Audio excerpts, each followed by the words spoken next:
நண்பர்கள் அனைவருக்கும் வணக்கம். இன்னைக்கான 3வது ப்ரோமோ வந்துருச்சுங்க. இதுல என்ன நடந்திருக்கு அப்படின்றத பத்தி டீடைலா நம்ம பார்க்க போறோம். அதுக்கு முன்னாடி இந்த வீடியோக்கு ஒரு லைக் போடுங்க. லைக் போட்டீங்கன்னா ஐப்னு ஒரு ஆப்ஷன் வரும், அதுவும் பண்ணுங்க. அப்பதான் உங்களை மாதிரி பார்க்குற நிறைய பேர்கிட்ட இந்த வீடியோ கொண்டு போய் சேர்க்கப்படும். அதே மாதிரி சப்ஸ்கிரைப் பண்ணாம பார்க்குறீங்கன்னா சப்ஸ்கிரைப் பண்ணிக்கோங்க. ஆக்சுவலாக எப்போவுமே ப்ரோமோ விடுறாங்கன்னா அதில் கான்டெக்ட் என்னன்றது ஓரளவுக்காவது புரியுங்க. முன்னாடி விடுற ப்ரோமோலலாம் எதுக்காக சண்டை போடுறாங்க, ஏன் அந்த சண்டை ஆரம்பிச்சது அப்படின்றதெல்லாம் 30 செகண்டில் அழகாக பேக் பண்ணிடுவாங்க. ஆனால் இப்போ விடுற ப்ரோமோலலாம் வந்து எதுக்காக சண்டை நடக்குது, எதுக்கு மாற்றி மாற்றி கத்திக்கிறாங்கன்றதே தெரிய மாட்டேங்குது. ஆக்சுவலாக இதுக்கு முன்னாடி வந்து விக்ரமுக்கும் கமருதீன் பார்வதிக்கும் சண்டை போச்சு பார்த்தீங்களா, அதுலேயுமே வந்து என்ன நடந்தது, எதனால் சண்டைன்றதை தெளிவாக காட்டல. இந்த ப்ரோமோலையும் என்ன சண்டைன்றதை தெளிவாக காட்டல. ஆனால் இப்போ இந்த ப்ரோமோவோட கண்டென்ட் இருக்குது பார்த்தீங்களா, இப்போ லைவ்ல போயிட்டு இருக்கு. பார்க்கணும்னு நினைக்கிறவங்க பாருங்க. ஆக்சுவலா கானா வினோத்துக்கும் திவாகருக்கும் நடுவில் எப்பவுமே போல பிரச்சனைங்க. அவங்களுக்குள்ள எப்பவுமே ஒரு பிரச்சனை வரும் பார்த்தீங்களா. என் ரேஞ்சுக்கு வாங்கிட்ட பேசின பாருன்னு திவாகர் சொல்றாரு. நீலாம் என்னடா ரேஞ்சு, நீ ஒண்ணுமே கிடையாதுன்ற மாதிரி கானா வினோத் பதிலுக்கு பேசுறாரு. இப்படி மாத்தி மாத்தி பேசிட்டு இருக்காங்க. சபரி தானே இப்போதைக்கு தலை, ரெண்டு பேருமே நிறுத்துங்கன்ற மாதிரி சமாதானம் பத்திட்டு இருக்காரு. அதே சமயம் விக்ரமுக்கும் பார்வதி கமருதீனுக்கும் முட்டி இருக்கும். அந்த சண்டையும் இந்த இடத்துல வச்சுதான் நடக்குது பாருங்க. எல்லாருமே ஒரே ரூம்ல தான் இருக்காங்க. இந்த ரூம்ல வச்சுதான் சண்டை நடந்துட்டு இருக்கு. எல்லாருமே சுத்தி வேடிக்கை பார்த்துட்டு இருக்காங்க. வீட்டு தலையா இந்த பிரச்சனையை வந்து சபரி தானே கரெக்டா ஹேண்டில் பண்ணும். அதாவது பிரச்சனையை எப்படி பேசி முடிக்கணுமோ அப்படி பேசி முடிக்கணும்ல.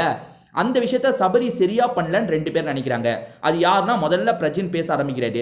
நீ பாட்டுக்கு என்ன உட்கார வச்சிட்ட, ஆனா நீ பிரச்சனையை முடிக்கவே மாட்ற, நீ அது சரியா பண்ணல இது சரியா பண்ணலன்னு சொல்றாரு. அதாவது சபரி இந்த விஷயத்த கரெக்டா ஹேண்டில் பண்ணல, ஒரு சார்பு எடுக்கிறாரு, அந்த மாதிரி சொல்ல வராரு பிரஜின். அந்த மாதிரி தான் சொல்ல வராரு. இந்த ப்ரோமோ வச்சு பார்க்கும்போது அப்படிதான் அவர் சொல்ல வராருன்றதை நம்ம புரிஞ்சுக்க முடியுது. அதுக்கப்புறம் சாண்ட்ரா ஒரு ஸ்டேஜில் பேச ஆரம்பிக்கிறாங்க. ஆமா நீ அப்படிதான் பண்ணிட்டு இருக்க, தப்பு பண்ணிட்டு இருக்கன்ற மாதிரி சொல்றாங்க. ஆக்சுவலா இவங்க எதுக்காக தப்பு பண்றதா சொல்றாங்கன்னு தெரியல.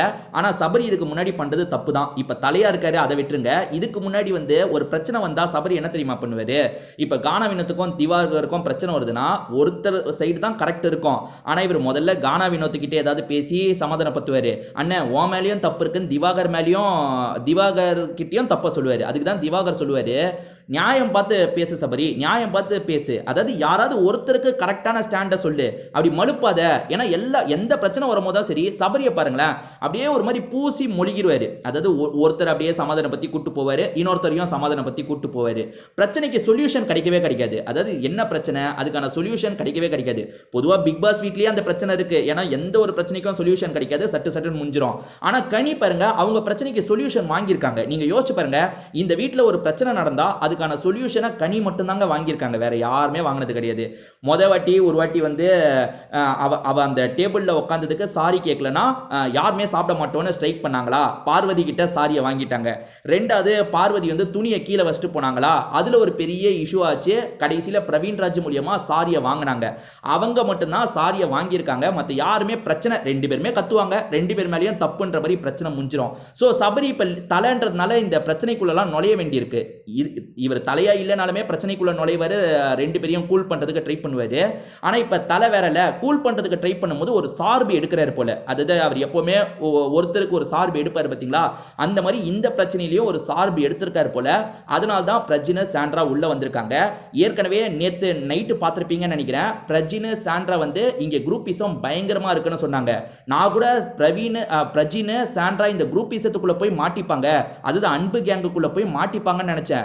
ஆனா அன்பு கேங்கு ரொம்ப குரூப்பிசம் பண்றாங்க, அந்த கேங்கை முதல்ல உடைக்கணும், அந்த கேங்கை உடைக்கிறதுக்கு நம்மளாம் சேர்ந்துடலான்ற மாதிரி யாரெல்லாம் சேர்றாங்க, யாரே நம்ம பார்வதி கமருதீன் இவங்களாம் சேர்ந்துட்டாங்க. அடப்பாவுமே என்னடா ஒரு கேங்கை உடைக்கிறதுக்கு இன்னொன்று கேங் சேர்ந்துட்டீங்கன்ற மாதிரி தான் இருந்தது. எது எப்படியோங்க அந்த அன்பு கேங்கை உடச்சி விட்டுறணும். அதுக்கப்புறம் இவங்களுமே இண்டிவிஜுவல் கேம் விளையாடணும். ஏன்னா இந்த குரூப் கேம்லாம் வேலைக்கே ஆகாது. குரூப் கேம் வந்து யார் விளையாண்டாலுமே தப்பு தான். ஏன்னா குரூப் கேம் நீங்க விளையாண்டீங்கன்னா தனியா விளையாடுறவன் பாதிக்கப்படுவான். அதாவது அவன் பாட்டுக்கு அவன் ஒரு ரூட்ல போயிட்டு இருக்கவன் ரொம்ப பாதிக்கப்படுவான். அதனால குரூப் கேம் என்னைக்குமே சரியா இருக்காது. அதே மாதிரி நேற்று பார்வதியும் சாண்ட்ராவும் பிரஜினும் ஒரு தப்பு பண்ணாங்க. அது என்னன்னா, எப்பவுமே நாமினேஷன் யாரை பண்ண போறீங்கன்றதை அவங்களுக்குள்ள டிஸ்கஸ் பண்ணக்கூடாது.